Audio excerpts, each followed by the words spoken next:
Welcome Trinidad and Tobago to our News 4 report, a product of the Government Information Services Limited and the Ministry of Communications. I'm Nicola Barito. Let's take a look at the headlines.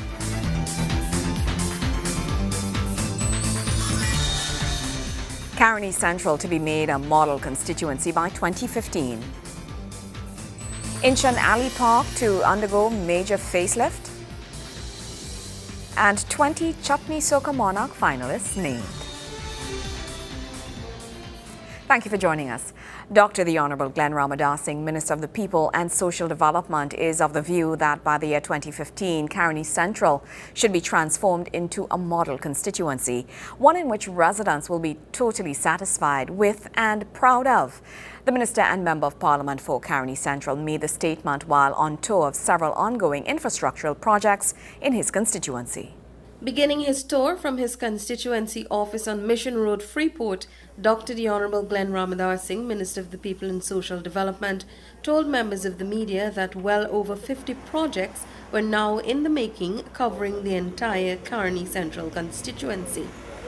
He listed among them road rehabilitation and paving, box drains, electrification of recreation grounds, upgrade of community centres, and installation of water lines. The minister said after all the lobbying, he was happy to see the excellent work taking place.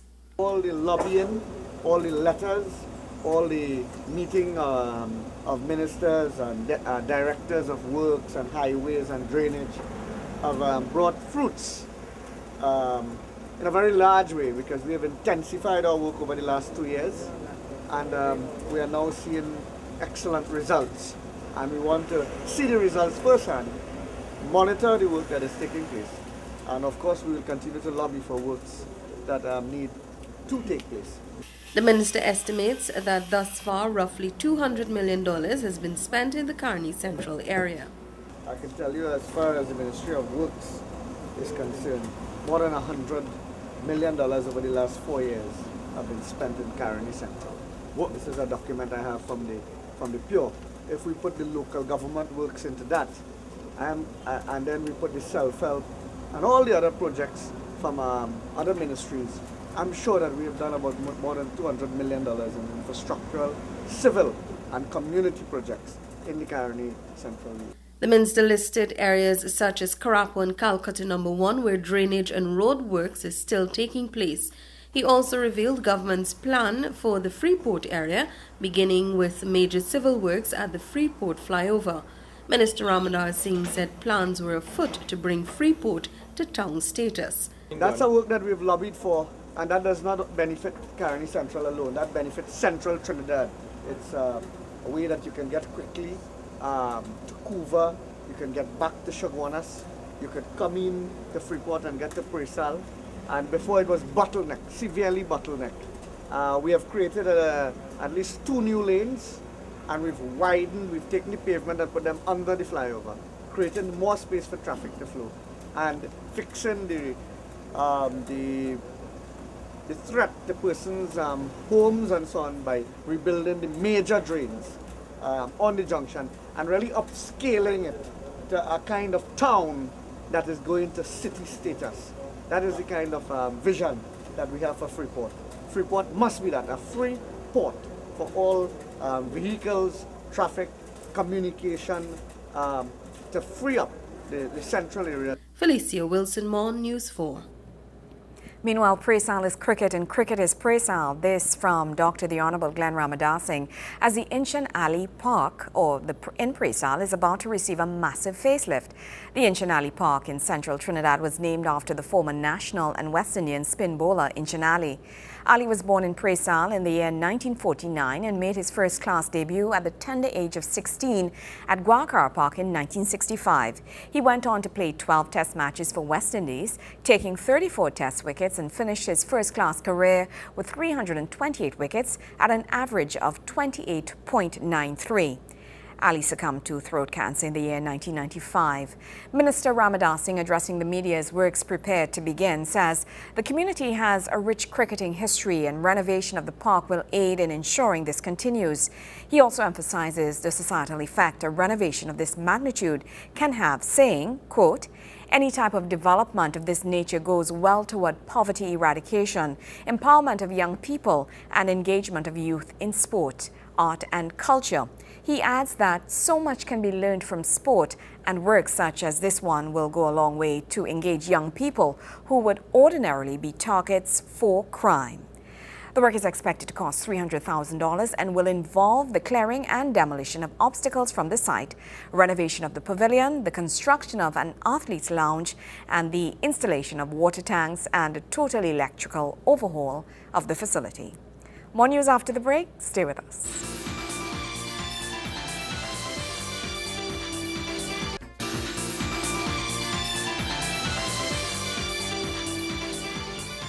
The 2014 Energy Conference kicked off its annual event at the Hyatt Regency Hotel earlier this week. Opening the conference was Energy and Energy Affairs Minister Senator Kevin Ramnarine. Now, this year's focus will be placed on increasing local content within the sector. Energy driving the backbone of our economy, there's no doubt focus is placed on keeping up in a progressive energy world, the central theme of this year's Energy Conference here at the Hyatt Regency Hotel. The conference is one of the highly anticipated events by global investors wishing to enter the Trinidad and Tobago oil and gas market. Hosted by the Energy Chamber of Trinidad and Tobago, the conference aims to zoom in on changes that positively affect the operations of the industry while networking with players in the field. Chairman of the Chamber, Roger Parker, says this year's event focuses much on securing investment at all levels of the energy sector while maintaining competitiveness. The increase in drilling that we have seen has come about because of policy measures introduced by the government, and specifically the series of fiscal reform measures introduced in successive national budgets between 2010 and 2013. Discussions at the Energy Conference directly feed into those policy reforms. In other words, talk here in this room led to new drilling, and therefore new production, new reserves, new investments, jobs, and government revenue. While it's clear that resurgence in the upstream sector is ongoing, a right mix for achieving success in the changing oil and gas world was outlined during the conference. Critical areas needed to be addressed were listed as rule of law, a need for greater collaboration among companies and state, fiscal measures, ease of doing business, subsurface attractiveness, commercial attractiveness, and infrastructure support. High-level discussions involving heads of BPTT, Norman Christie, and the chairman of Trinity Exploration and Production, Bruce Dingwall, described these as current issues affecting and in need of addressing in the upstream sector. We're in a deep industrial process. It's hard work. It is. And we've got to grind it all the time, every day, across every aspect of our business, because the small incremental bits that we can create every day, in the end, helps us generate a safe business. And I think we've had a good time here for 30, 40 years, and I think we've done a pretty good job. But I really think we could step it up a gear. And I think that leadership for that is going to have to come from industry. This year's conference saw the participation of over 50 local companies, comprising 95% of the entire exhibition. From players in the services sector to companies involved in exploration and state-owned oil and gas agencies representing the up and local content, Minister Ramnarine says is much needed. Trinidadian companies need to have a fair chance, a fair shot of getting work in the upstream, and by that I don't mean catering and laundry and renting cars and houses and so on. I mean in actually supplying the technical services that go into drilling a well. And there are many companies in Trinidad that have proven themselves outside, in Canada and in the North Sea and in Africa and so on. So there's no reason why they can't perform here the same way they perform internationally. And there are those who are in Trinidad and are not outside, who must be given the opportunity to grow and develop. Energy Conference 2014 continues until February 5th, with speakers including Petrotrin's president, Khalid Hassan Ali, and a chairman from Trinidad and Tobago's Extractive Industries Transparency Initiative, Victor Hart. Kimberam Calawan, News 4. Sport is up right after the break. Stay with us.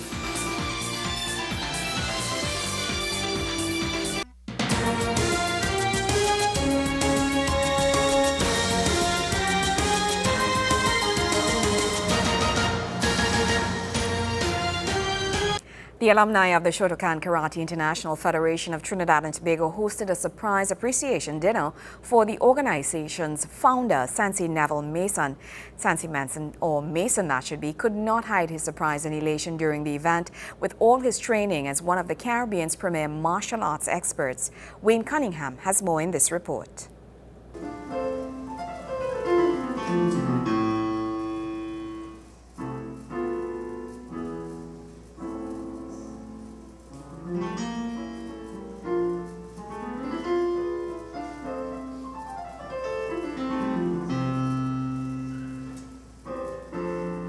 Pianist and karate black belt Matthew Noalo was one of the many entertainers at the appreciation dinner for world-renowned karateka Sensei Neville Mason, founder of the Shotokan Karate International Federation of Trinidad and Tobago. Former General Secretary of the Trinidad and Tobago Olympic Committee, Catherine Ford, outlined the characteristics she admires in the 7-dan black belt. This is a solid personality. This is a solid character. Solid, determined, strong in his beliefs, and guided by his principles of courage, discipline, and integrity. And mind you, I want you to be assured that I'm not just showering nice words and praises. I'm speaking from what I understand to be my interpretation of the truth of this particular character and personality. Sensei Cindy Guevara echoed those sentiments. Sensei, you have given a lot of yourself to karate. You've given a lot of yourself to us, your students, sometimes to your own sacrifice, sometimes to your family, to other parts of your life. And we are truly grateful for what you have given to us to help all of us here develop as individuals. You have been an influence not only to past generations, present generations, but also to future generations. It's not only physical training. The training that you give us for our mind, our own development, our personal development, the talks that you have with us. These are things that we always treasure, and we can't really put out of our mind because it's so powerful. It is so relevant to our lives that we live them right now. It's not something we can just push aside and say, well, that's just an old man talking. Your experiences, your wisdom, your spirituality, I think it's going to be shown up in all of our lives throughout our lives here on earth.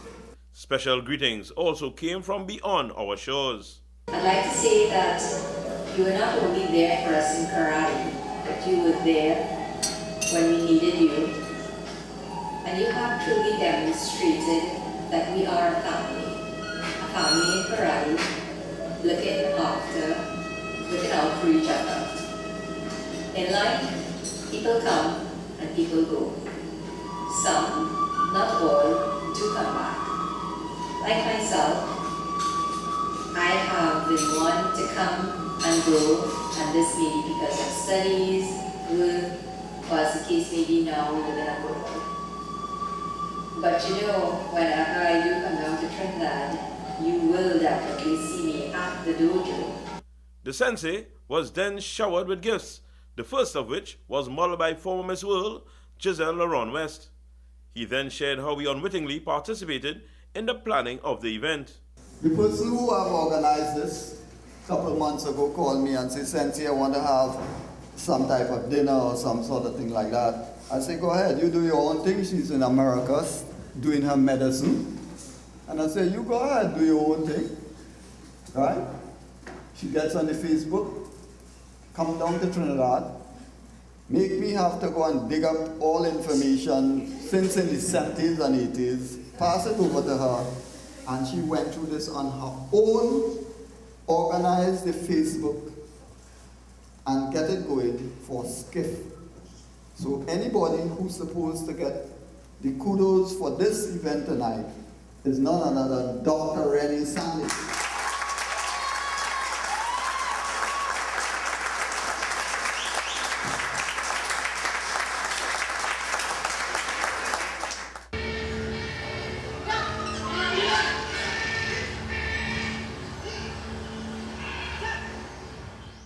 Congratulations to Sensei Neville Mason.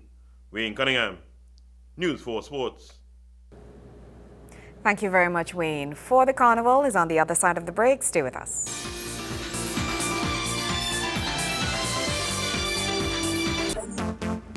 Well, patrons and well-wishers of the Chutney Soca Monarch competition will not be let down this year as the competition's organization promises a show worth seeing. This comes as a total of 20 competitors have advanced to the finals and will give of their best in an attempt to take home the grand prize.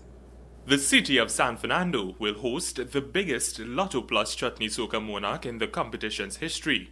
This was announced on Tuesday by Chutney Soca Monarch producer and CEO of Soutex event management company, George Singh, at a special press conference to announce the competition's finalists. On February 15th, the finals of the annual contest will take place at Skinner's Park, San Fernando, and promises to be a show worth seeing. You would know that 125 artists entered the competition from the very beginning. It was one of the biggest slates of artists that we ever had in the history of the competition, and 43 people appeared on the semi-final stage on Saturday night.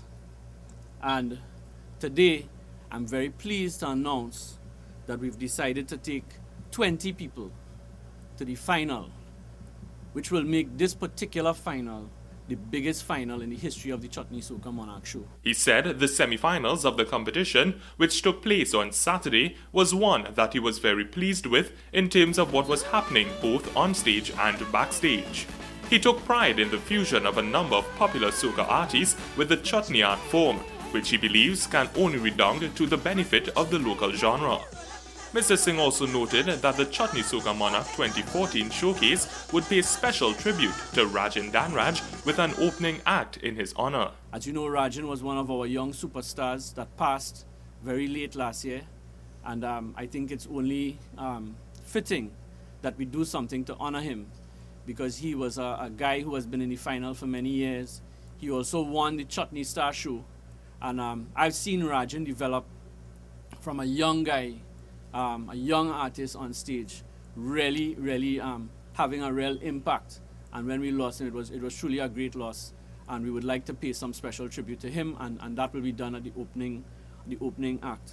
It was then time to announce the 20 finalists that would be vying for the Chutney Soca Monarch 2014 crown. Vikash Sahadev, Ravi B, Ricky Jai, Ms. Sally Sagram, Rick Ramuta, Omadat Miraj, Hunter, K.I. Pasad, Nishad Meru, Blacks, Anand Yankaran, Mr. Kenneth Supasad, Adesh Samaru, Reshma Ramlal, Hemlata Dindyal, Snakey, who is also known as Heaven Charles, or Heaven Charles, also known as Snakey, Nadia Madhu, Crazy, Olatunji, and Kavita Maharaj. Mr. Singh underscored the importance of the government's intervention in ensuring the longevity and success of the competition. He said without the government support, the competition would have to cut back if it were to keep up with the monetary winnings that the successful monarchs were accustomed to. I want to especially thank our Minister, Dr. Lincoln Douglas, with whom I've been having conversations over the last 2 or 3 weeks on a regular basis.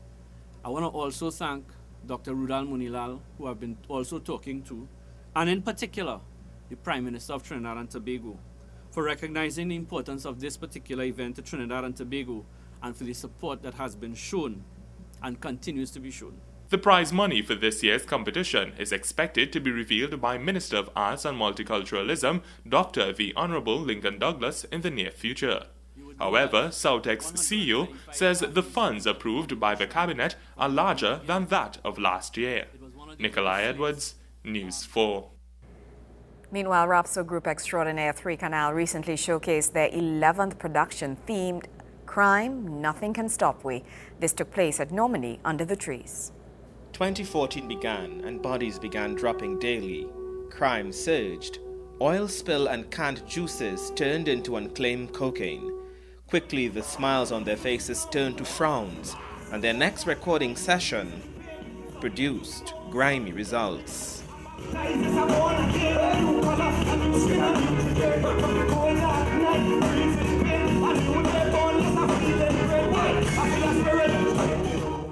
We spoke to some of the people behind the scene of Canal, and they told us about their experience with the group thus far. Sonia, how are you feeling? Tired, but good. Tell me something. You've been with Canal since inception, I understand. How has that been for you, and you're here today? It feels really good. I mean, it's only now you kind of look back and tell yourself it's been 11 years. So I spent my entire adult life basically with them. And as a creative person, as a person in the arts, this production really gives you a chance to grow. And Wendell they really gave me that opportunity, because in the first show, I came in last minute. And if I didn't come in, would I have been here for the last 11 years? So, I mean, they always like to help the young people out. And I always tell people, if Wendell and they call you, if Roger and they call you, Stanton calls you, just come through, because they see something in you and they're willing to work with your talent.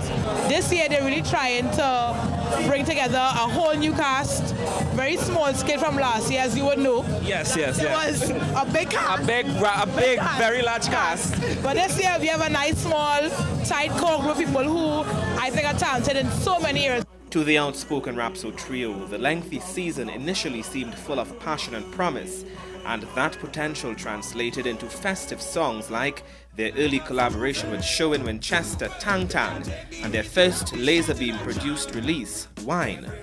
We spoke to a close friend of Canal. You are the grand jobless. I was calling us up from the depths. I dare. To get on grimy. So we're here backstage. Canal just put on an excellent performance together with the cast and crew on stage, launching their 2014 production, Crime, Nothing Can Shock We. I'm here with Glenda Collins, no stranger to you, Trinidad and Tobago. She's been played an integral role in Canal for many years, and here she's supporting her boys tonight. Glenda, how do you feel? I am elated. I cannot tell you how excited I am. Let me tell you how excited. I bought tickets for tonight's show, and then turned up, and then turned You could just walk in here. But they said to me, Glenda, why did you buy tickets? Your name is on the guest list. That's how supportive I am. I didn't know I was in the show, but these are my boys for 20 years. 20 years. 20 years. We started off in high school together at the age of 13. Wow. Dance and choreographer Dean Batiste also spoke about the dynamics of the Rapso group and his involvement in this year's production. This year I am the official choreographer alongside with Dave, who is doing a lot of the characters. So I have to go inside of Wendell and their head and come up with all the movements for this whole production. This season, Canal worked with the fresh young producer known as First Class for the first time. Canal officially launched their 2014 season and shared their new release alongside a star-studded cast of guest performers at the Hotel Normandy, Under the Trees.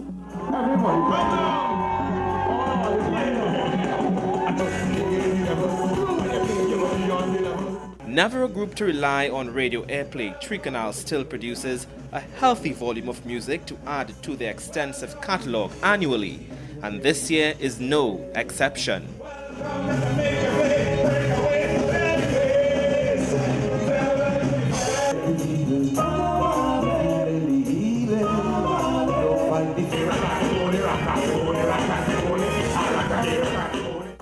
Canal believes that the growing darkness can only be fought with light, and Carnival is their time to shine. Stay tuned for another edition of 40 Carnival, where we bring you a one-on-one with Rapso Group Canal. Joseph Lopez, News 4.